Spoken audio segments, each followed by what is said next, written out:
Welcome to Getting Defensive, sponsored by Gridiron Ratings. How's everybody on this great Tuesday morning? Doing good. Good morning, fantasy football fans. Likewise, good morning, everybody. Ready to talk some IDP rookies. Yay. Yay. Maybe not yay. Yeah. So we were talking a little bit this morning, and it's pretty wild. We have snow in Colorado with Roxanne. It's bright and sunny with James in California. You're down by LA? No, I'm up north. I am at the border of Canada in Bellingham, Washington. Oh, really? Man, Oh, I don't know why I had California stuck in my damn head. It's somewhere on the West Coast. West Coast. Yeah, West Coast, right? And then here in Ohio, we've been dealing with rain and 40s, so it's been like gloomy all week. It's pretty wild how it's a vast majority, or how it ranges across. It's a big country. Yeah, it's a big country, but we surely need some better weather across here. It sounds like you're sitting pretty good, especially Washington. Yeah, that's north, and you said it's nice and sunny. Oh, yeah. In the summers here, it's absolutely gorgeous. Best kept secret. Everyone thinks it rains all the time here. It only rains in the winter when it's snowing everywhere else. It's fine. I'll be there Friday. Enjoy. Interesting. Well, what was your question you asked him before when we were talking? You said you wanted to ask him about. Oh, yeah. So, we've been going over this, and last week, folks, we went over the inside linebackers basically for the rookie class and what they may mean to the IDP, having an IDP impact in this coming year, maybe a little bit of dynasty talk, but more of what would happen this season. And it really overall, I mean, it was okay, but coming into today's show and this coming Friday's program, we wanted to hit on basically defensive linemen. But after doing our research, I kind of regrouped with the guys and Roxanne, and we were talking about the lackluster class that we have here for IDP purposes, and possibly just for the NFL when it comes to defensive players. I dug in deep, and this is when I usually really dig in deep. I'm not a pre-draft guy. I'm an after-draft guy. And I just really, looking at this class, I can't compare it to any of the worst classes or any class this past 5 or 6 years, except for maybe 2017, which I believe, don't quote me, if I remember right, was a pretty poor class for IDP and defensive players in the NFL. I can't rightfully remember, but for some reason that one's sticking out. And I think that it's possible that this might be the least talented, skill set, or impactful class to hit the NFL this year. And I was asking James what he thought. Yeah, I mean, it's rough. Frankly, I rarely break down my IDP sets and my IDP full rankings by rookie versus by veteran.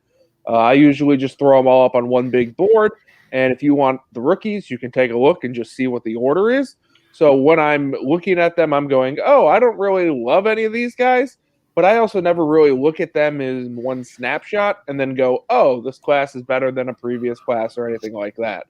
I'm usually just thinking about the current moment. I don't really care about comparing it to 2017 or 2015 or 2019 or whatever you want to do, because it's only what matters now. Like, that's my thought process and how I'm thinking. And when I look at this class, there's some linebackers who I'm interested in and who I think, have some nice longer-term value as well as some shorter-term value.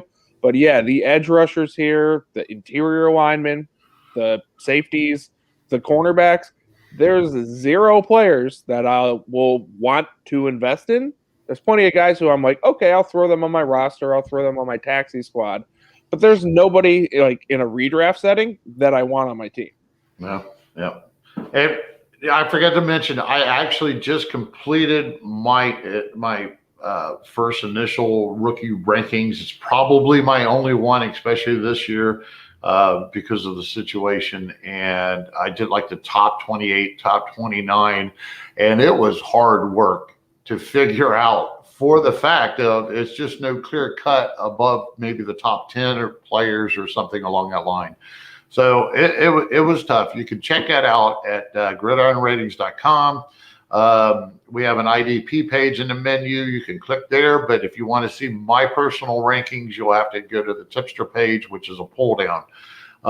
And then we have plans, and I'm going to get this together to where James, myself, and our Gridiron Ratings founder, Jeff, will do a consensus, like a top 32, top 64, something along that line for veteran. And we'll have even more rankings out for you to pick from. Rankings are, folks, rankings are opinions. The hairs are split and everybody's got this solid idea. But, when you got those different tiers, when you got the top 10, top 15, second group and all that, those hairs are so fine. Rankings are great to know and great to have, but I don't believe that there's ever any right or wrong. It doesn't matter who's doing them, what site's doing them, what personality is doing them. So I just wanted to be clear that, we have some out there right now, and we're going to have even more, hopefully within the next week or so.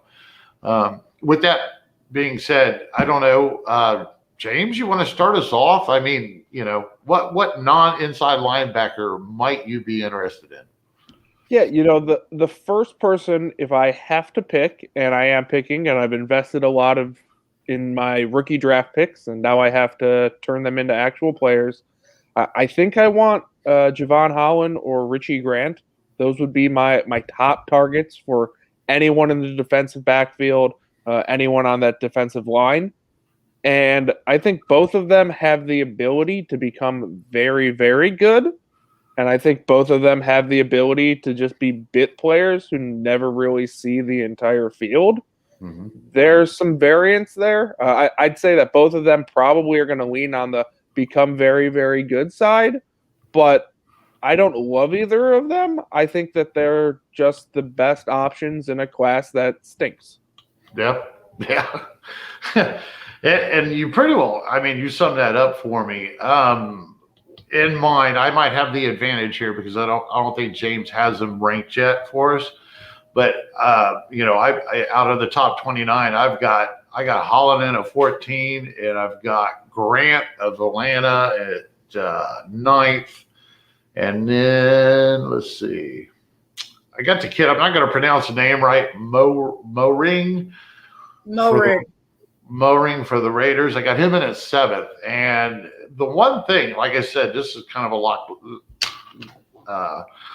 a lackluster group to begin with. But I think that my biggest pet peeve about this safety group is the fact that I think that they all fit in as free safeties.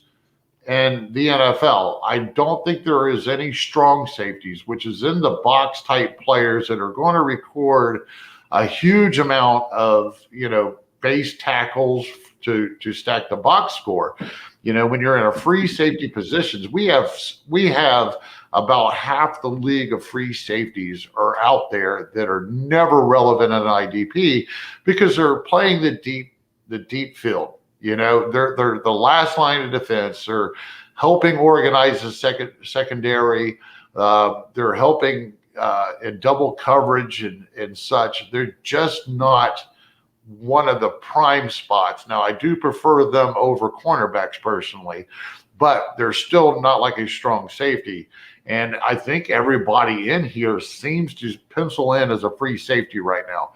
So, pending the schemes that we have, how they use them, and we've got a sample of everybody but Atlanta with Grant on what they're going to do in their scheming.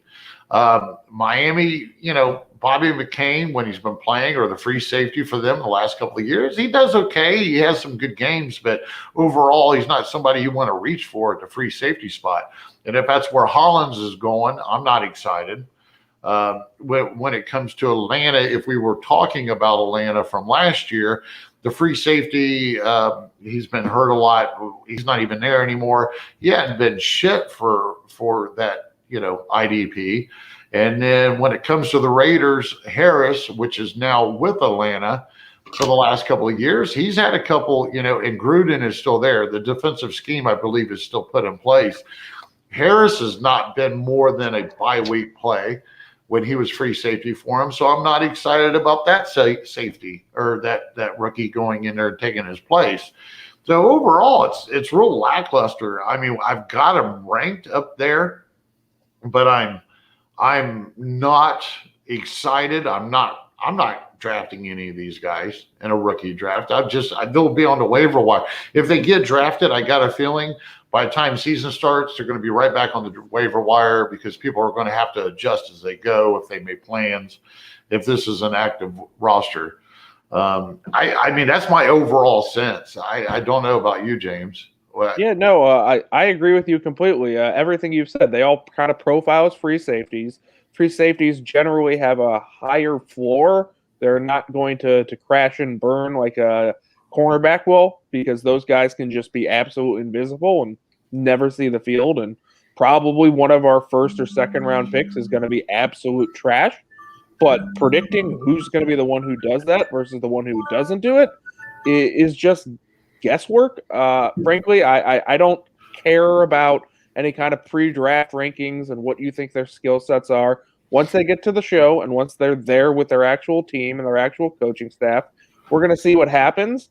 But right now, I'm just looking at draft capital and going, okay, this guy slots in as having some playing time, and I'm going to go with it. But there's literally no talent at any position here that we're talking about that I'm going, oh, that guy's a star. There's no Chase Young here where it doesn't matter what team he's on, he's going to perform at an elite level. Right. And it's just why I'm always selling my rookie draft picks. Mm-hmm. I think we all remember a month ago when every single person was hyping up this class. It's going to be great. What if this guy goes here and that guy goes there? Because that happens every year. And then the draft happens, and then everyone's kind of slightly underwhelmed, but they still have all their rookie picks, so they're still hyping them up. And then as more and more time elapses, more and more of these guys are going to fall by the wayside because, oh, this veteran they brought in looks better than them. They're going to have to sit for a year. Mm-hmm. And suddenly this class is just going to look like a bunch of guys. And then someone's going to rise up. Someone's going to show up from out of nowhere and become the best safety in this class. So it'll be some fifth rounder, and we'll all be like, oh, that's nice.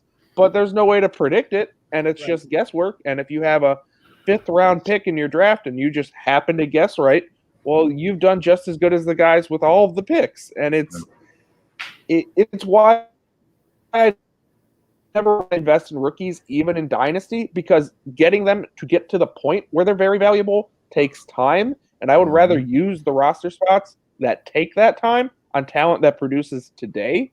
So it's just a lot of, okay, fine. Yeah, this guy looks like he's got some playing time. He's got some ability tied to his playing time with some draft capital. So maybe it all comes together, but there's nothing that says this guy will do it. It's just putting together the puzzles that say, okay, there's a lot of opportunity. We'll see what happens. Yeah, I mean, you nailed it.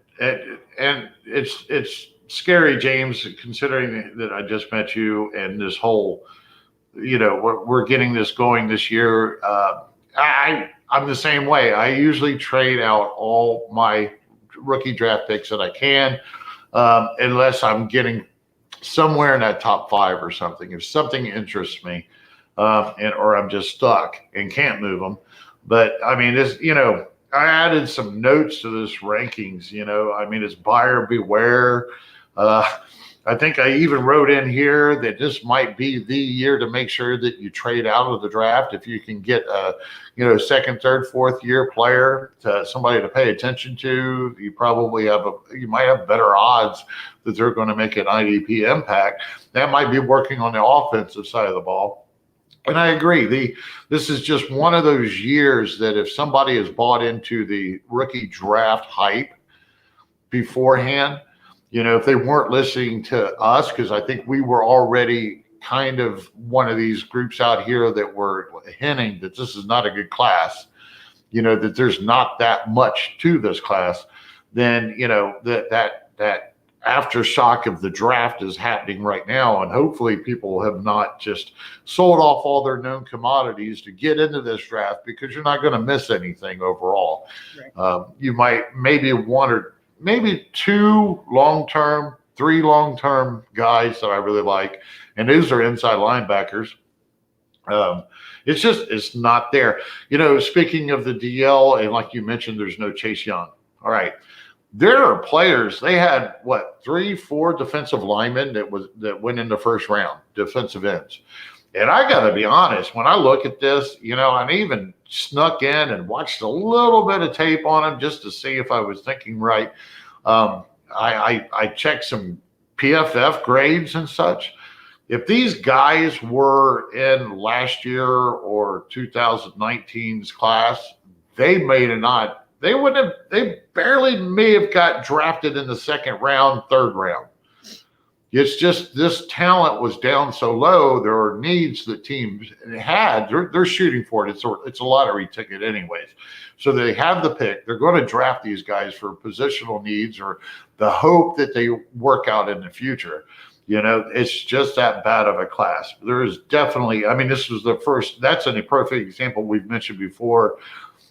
This is the first time since 2013 or 12 that there was not a defensive end taken in the top five picks, because there's no elite player whatsoever in this category. So to move on, I guess realistically, since we've downgraded this so badly, James, man, if you were stuck and say you were going to look at a defensive end, what would be your top three throw a dart at and see if they work out type defensive ends in this class? Yeah, I'm going to go with guys who have draft capital and appear to have opportunity. So, look at Kwity Paye in Indianapolis. Their pass rush is terrible. I've talked about that multiple times on here. Mm-hmm. He's going to have the chance to go in and play a lot. Therefore, he has a chance to be good because he's going to be on the field playing a lot, and he has the draft capital for them to want to put him on the field. Mm-hmm. So give me him, and we'll see what happens. I don't love him, but he's my clear number one defensive end. You've got Peyton Turner in New Orleans. They just lost Trey Hendrickson. They don't have anyone else on the opposite side of Cameron Jordan. Someone's got to show up and be that guy more often than not. So maybe it's Peyton Turner. I don't know if it is. I don't love him. I don't think he's anything special. But there's a clear chance for someone to step up and fill Trey Hendrickson's shoes. So I guess it could be Peyton Turner. And then I'm going to butcher his name, but Odefe Owa in Baltimore, I'm picking him because it's Baltimore and they seem to pass rush a lot. And he could be good. That's my top three, but my reasonings for these guys sound like I'm talking about guys who are my honorable mentions for my top 12. Right. But instead I'm talking about my top three. Yeah, and I'm glad you brought up whatever his name is in Baltimore, because I actually meant to ask you who would be I didn't mean defensive ends so much as edge rushers. And I believe that the whatever his name is, he's going to pencil in as an outside linebacker in that rush, right? An edge rusher and outside linebacker. So probably taking Juden's place or mixing in with Bowser and all of them, the lackluster guys they have. And actually, he's my intriguing guy as an edge rusher. He was I have him in at 16 because I don't think it's going to happen this first year, but as he develops what he had shown. Now, this was a kid, if I remember right, he was out of Penn State. Yeah, I think so, if I remember right, too. Right. So he kind of played second fiddle to Parsons, but he showed a lot of raw talent all coming off the edge. So Baltimore may have gotten a steal there, but it's probably going to be a developmental type situation. I hate almost reciting any of these guys in the rankings that I happen to have. I've got Payne at 8th overall. right above, get a hold of Richie Grant and now I said Payne, sorry. I agree with you since they have not re-signed Houston, as far as I know. And the only other one they had is Tranquil. I'm going to mess it. Lewis, which happens to be a breakout of mine. There's still room for him, and they also got a guy that's going to miss like the first 6 weeks that they drafted, that they put some higher draft stock into. But either way, there's two edges. One's defensive, will be a defensive end, and then there's another one like Houston played where it's kind of a stand-up outside linebacker, edge rusher. So there's plenty of room. These guys usually translate, no problem. One stands up, one doesn't. They're real close. But, other than that, I'm not excited about the guy in Buffalo, Ruzi. Yeah, I should just start really getting with you beforehand, Roxanne, and just say, well, when I point and you hear me, just because I'm going to butcher this shit. Once I hear you start to say it, I'll figure out who it is, and then I'll say it. Yeah, right. I can't believe I'm about ready to say this, James.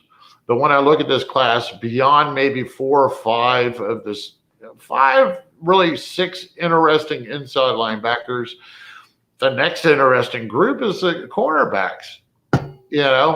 And it's my suggestion that you stream these guys to begin with.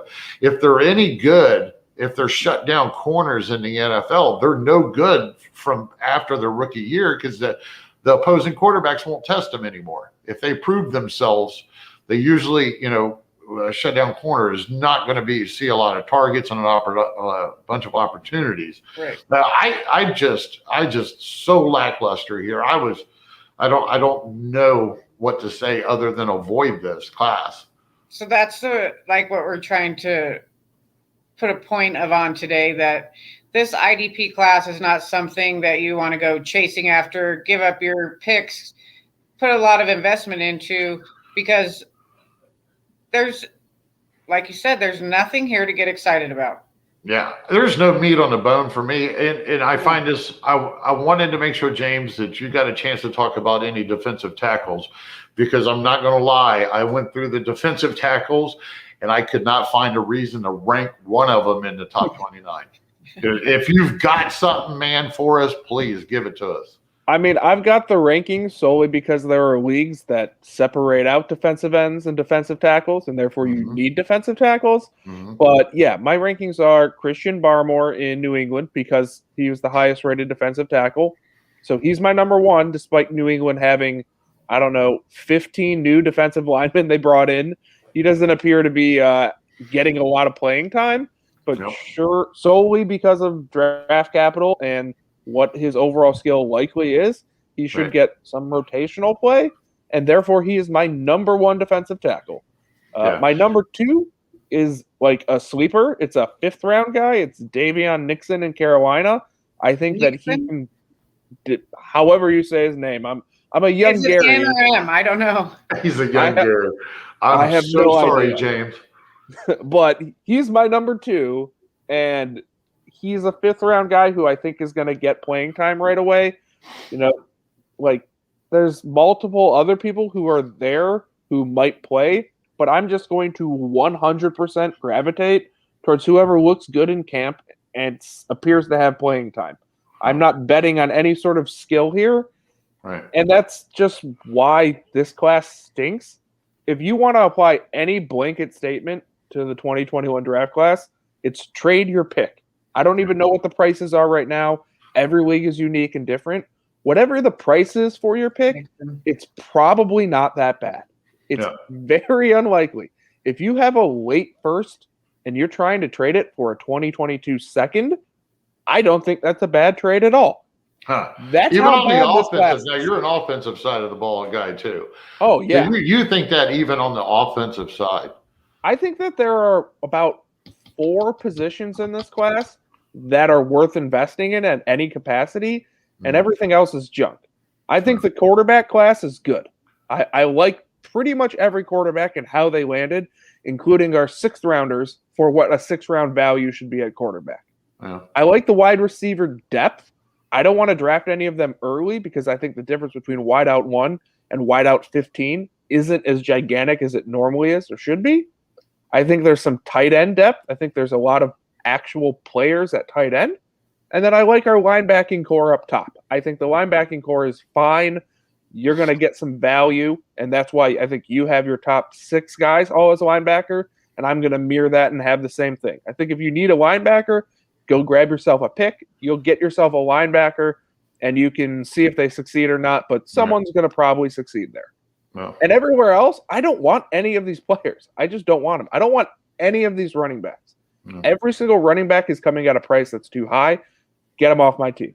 This Yeah. was Whatever- a very hyped up draft for such lackluster players in pretty much every category. Yeah, I mean, if you played this game long enough, which I know Gary has, and I think I have, every offseason it's the same story. You have people, they're going to be rookies. They get hyped up because there's nothing to talk about the first 8 weeks of the offseason. Free agency happens. People like that, but there's only maybe 10, 20 actual real players that move in free agency because everyone else who's truly good gets locked up and then or franchised or whatever it is. And then it's just back to draft talk because there's no other movement. There's nothing to fill that void. And you just get hype after hype after hype after hype. This guy could land perfectly. This guy could land perfectly. This guy could land perfectly. And then 3 players land perfectly and everyone else doesn't.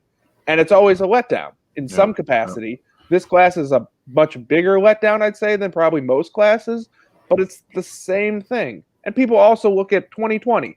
We had a bunch of running backs who were real well. We had some top standout linebackers in Keith Murray and Patrick Queen. And everyone looks at that and goes, oh, I want to find the next one of those. But they don't remember all the guys who busted with them. They don't remember all the people who don't succeed. And there's plenty of them. And it's just, I get it. I understand why rookie hype happens. But if you're a smart and savvy fantasy player, you should not be buying into rookie hype. You should be buying into players that will win you your fantasy league because for the vast, vast, vast majority of us, we want to win our fantasy league. We don't want to just draft people in the draft, even though that may be fun. We want to win the league. And winning the league usually means you avoid drafting players because they take time to develop. Yeah, there's guys who show up on day one, but they're rare. And the ability to predict those people is just, there's no expert out there, myself, Gary, or anyone else, who's able to say, this guy's ready right now. He's a 3rd round pick, but he's going to get that playing time and go. We're just reading the tea leaves. We're saying, oh, their free agent departed. There's an open spot. They just drafted him and they didn't sign a free agent to replace him. Okay, he's going to play. That doesn't take a lot of knowledge. I know a lot of fantasy players don't want to dive in that deep, and we will, and that's why our coverage is great. But actual predictions of talent happening, the NFL is really bad at that, let alone us evaluating what the NFL is doing. It's it's why rookies are never a good investment because, you can hit a superstar and you can get a home run, but all the other people you whiffed on, if you would have just traded those picks for veteran talent that's good, you would have netted more overall talent than that one superstar will give you. It's just, it's how I've always felt. And it's weird to preach this because all I want to do is not talk about it and just keep taking all of that value in and just trading those. Get it off your chest, James. Get it off your chest, man. Just like looking at this class right now, it's awful. I'm looking at Greg Newsome as my number 1 defensive back. The reason I'm doing it is I think Cleveland's secondary is so deep, he's going to get some nickel coverage and they're going to attack him early. That's what I think is going to happen. And here I got him best way defensive down. back. He doesn't scratch hairs are so the top fine. 30 of overall backs because there's just not a lot of quality to begin with. It's just I don't know. I don't even know where my rant's going, but just don't take these. Before I kick in, and I like to comment on a couple of your rant topics and add my fuel to the fire. Roxanne, is there anything you would like to mention about this I'm class? just enjoying listening to James have a rant. That's he's great. rolling. And I want to hear yours. I love it. All right, I completely agree with him. Hopefully I won't forget anything. First, I wanted to talk about your number 1 DT, rookie DT up there in New England. He might have been the best guy out there. He's going to be in a huge rotation. Bill Belichick, one time a guy gets 60 or 70 on the defensive line, he'll get 60% of the snap count one game. Then they turn around and they scheme almost entirely differently for a different, and for the next game, and the guy will see 30%, and somebody else will get that 60%. So that's not a good spot to be in. You're talking about, okay, the guy in Carolina, all right, one, he's a fifth rounder. Carolina just had a first round defensive tackle last year, and he did squat. These guys, no matter, and he was a first rounder last year, and I believe he's probably a lot talented, more talented than this other dude. Okay, defensive tackle is what you've got to be a complete beast. You've got to be, even Villa, Payne in Washington, Kenny Clark, Grady Jarrett took time to develop, at least a couple of years. These guys are coming in and playing against the big boys on these defensive tackles. I don't give a shit if they're 350 pounds and can run a 5 flat. They're in there with guys just as big and just as talented, and that's even guys that aren't elite offensive linemen. They know how to play together. That's what their job is. So, so this makes it even worse when it comes to the defensive tackle. So maybe the guy in Carolina gets his playing time. Maybe the defensive tackle next to him, the rookie from last year, maybe they take a step. Maybe they make a little dent as a duo. But yes, definitely not worth going after. Defensive tackles can be got, unless your format is so huge that defensive tackle, there's always meat on the bone, is what I'm trying to say. A defensive tackle, you can play the matchups and get a defensive tackle that can be a serviceable each week during the season. The other thing that you had mentioned was the free agencies and then the rookie hype. That's it. I'm definitely with you on that. I'm always preached for years, don't fall for the rookie hype. It'll bite you in the ass more often than it'll ever fall in it's like a lottery ticket, folks. You're either going to get a $1 winner, no winner. You might win $5. There's your big one, So how often does that happen? And this year is even more interesting to me because the free agency class, the guys that are free agents this year, that was lackluster. I mean, in an overall sense, especially on the IDP side. I mean, probably one of the best guys out there is KJ Wright that was in this class, and he's still unsigned. Everything else, like Anthony Walker was not, him going to Cleveland. That's exciting because he's probably going to be productive. But when you look in terms of talent and class overall in the NFL, this was a down year altogether.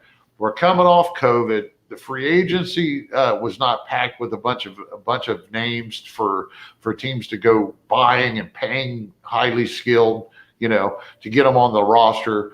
Don't get me wrong. I like the free agency class better than this rookie class when it comes to IDP for sure. But it's just been one of those blah years. It's like everybody was really starving. Okay, COVID's over, the season's over, or the COVID football season's over, because we're probably going to have a better resemblance to a normal NFL season, hopefully, knock on wood. But, it's just, don't get wrapped up in it, folks. Listen to James. Listen to all of us out here that's telling you, it's probably too late. People are catching on. If you made a trade a couple of years ago that you got 2021 draft picks, you're probably stuck. Nobody's going to, you can stack those son of a bitches 10 levels high and nobody's going to want them. I feel sorry for you. I'm sitting here this year, James. I want to ask you guys your opinion, Roxanne. Okay. And then people, this is a little bit different from our normal program, and we're probably going to do it again unless Justin Varnes brings something special Friday. But I still want to bring Justin on Friday and go over this topic and he may see something me and James don't.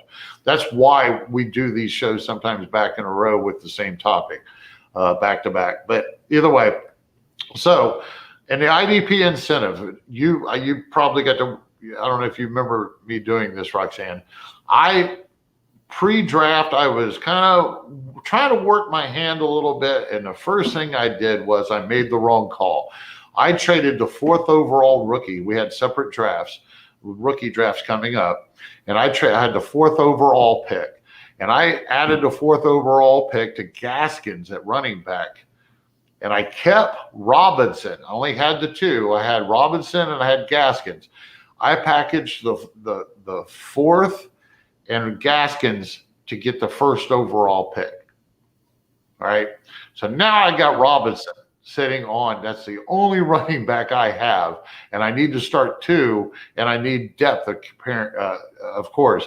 And folks, I know this sounds weird, but we got this long process and IDP incentive to build this up as we go. So there'll be more opportunities for everybody to get more stuff. But either way, my question is, do I hold on? I'd like to go Pitts is what I'd really like to do, but I like my tight ends, and I need a running back. So if I am stuck with this first, I am definitely drafting one of the running backs. Am I crazy? I know that the guy from Pittsburgh, Harris, whatever his name is, he's probably the number 1 consensus running back in this rookie class, considering his opportunity. But am I crazy to go and just say screw it and draft the kid out of Clemson and pair him up with Robinson just to see what happens? I don't think you're crazy. I think that makes enough sense logically with your roster complexion. My advice, which is probably my advice to every single person that DMs me, which is trade away the pick. There's somebody in your league who values Najee Harris. You can trade that pick for some sort of veteran talent. You can maybe go grab Kareem Hunt. I've been trying. I will say that you're probably in an actual savvy league where every manager understands, oh, this rookie class sucks, and there's not the one guy who's believing the hype. So you've unluckied yourself in the sense that you're playing with actual true people who understand these things. I thought about taking that first round and give it back to the guy just to get Gaskins. Keep the damn 4th. Just give me Gaskins back for this first. I've thought about sending that trade. Just give up that 4th rounder. I'll say that when you made that deal and you dealt away Gaskins plus the 4 for the 1, I like that deal. I thought all of the signs were on the wall that Gaskins was no longer going to have his job. I picked the wrong one. He managed to go through that minefield and not blow up himself. So congrats to Gaskins. Congrats to anyone who still currently rosters him. You won that lottery ticket, so to speak. But, I mean, this draft class is just so poor. It's okay. There's I'm stuck with the first. Who do I take? I think you take Najee Harris solely for value, and you just try and deal him.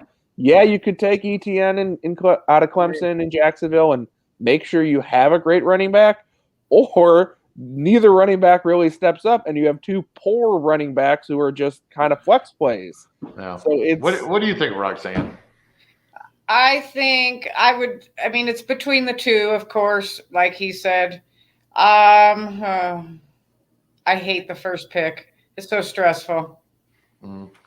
Especially when you need something like that. Like you have to make that move. Hits. You can do that. Now, I've done this before. I've done, this is if I'm going to draft one, I want that first. But I'm thinking, okay, so the number 1 pick is usually gold to somebody or numerous people in leagues. It's not been the case, folks. I shot myself in the foot. I should have stuck with that 4th and kept Gaskins and just waited it out, but I did not. And I have made a complete boo-boo. Now you have to correct it, though. Yeah. So I'm still debating. I keep hearing Harris, but man, I mean, considering I'm stacked at wide receiver, got good tight end. I am stuck with Aaron Rodgers. I hope he goes back to Green Bay somewhere to sling the ball. I don't give a shit. But I really need this to work out with a running back. And I am still leaning towards just pairing those 2 up, slap them in there. What's that called? The no running back. Zero Zero RB. running back. You can go true clean, no running Right, backs on your roster. I seriously am thinking about just if I take the Clemson guy, that's basically what I'm going with. Just see who does what, I guess. So it is a keeper league. Maybe it would clear itself up. But I just had to ask, get you guys' opinion. I don't know. Shot myself in the foot there. I don't have anything else unless you guys want to add something, man. I mean, I think we've came to the determination, folks. Trade away those picks if you can. Sorry if you can't. And I almost want to say beyond the top linebackers in this class, which I would say would be Davis, Jones, Parsons, Collins, and the kid. I'm not going to say the name. Cleveland guy. What's the Cleveland guy? JOK. JOK. Come on, Roxanne. Jeremiah Owusu Okoromora. Bless you. He sneezed there. Okay.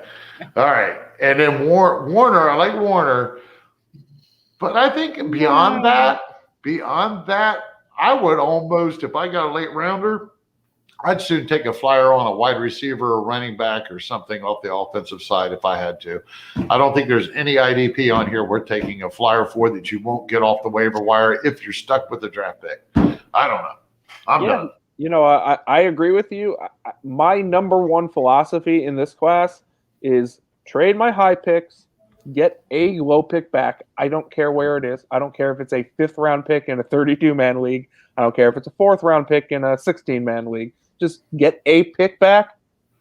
Then you can throw some spaghetti at the wall and see if it sticks. It probably won't. But you're doing the same thing up top as you are down low. So you're just letting somebody else narrow the field instead of you being the one to narrow the field. And you can get whatever profit there is in between when you get something else in addition to that low round pick. But yeah, there's nothing good here. I mean, I can go with my honorable mentions. I think both of the defensive linemen in Atlanta, Taquan Graham, and the other guy whose name I will not be able to pronounce and don't want to butcher it for him. I think that there's a chance because they could get some playing time, and Atlanta doesn't really have elite edge rushers. But I'm just throwing something at the wall here. I don't know what's going to work. I don't know what's going to not work. But if you have a pick and you have a roster spot and you're in a deep league, you can throw that at the wall. It could work maybe. I don't know. And that's really what the whole mindset is I've been preaching trading draft picks for the past 5 months. I'm still going to preach it because I still think today, whatever you trade them for, which will definitely appear to be at a lost value, is still a good value for what the draft pick's actually going to become. We're not at bottom price here. It feels like we're at bottom price, but we're not. Right. No. All right. Well, thank you for joining us. Make sure you go subscribe to our YouTube channel so you can get your free subscription. We're giving away a subscription for every 50 subscribers. I think Jeff said we've given away 2 now.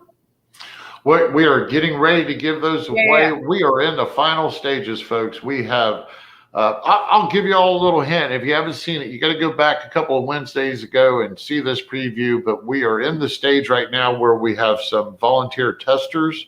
These are basically fantasy football owners that we of Gridiron Ratings, and they are testing and examining and helping us out to make sure that we find, or that Jeff has fine-tuned this draft guide. So, but for those of you that have subscribed, we are over 50. And when we get this thing ready and published, hopefully within the next week to 2, and it's out there, then we will catch up and we will give those out to everybody. Yep. Every 50, we give out 1 more. So if we're at 100, we give out 2. At 150, we give out another one. Yep. So sorry to interrupt you, Roxanne. I just wanted to make sure everybody knew that because we are just a touch behind. Right. And we're going to end it for today. Everybody happy with what we've got out there? I'm not happy, but it is what it is. Yeah. Right. At least people know. Just don't be wasting a whole bunch of, like we said, draft anything on these rookies because there's more value in a 2 or 3 year, 4 year veteran than you're ever going to see any of these guys produce this year. That's what you ought to target with those. That's a good one, Roxanne. You should target those players and trade with these draft picks if you can. Right. Yep. All right, Bye. everybody. We will see you all Friday. Have a good Tuesday and rest of your week.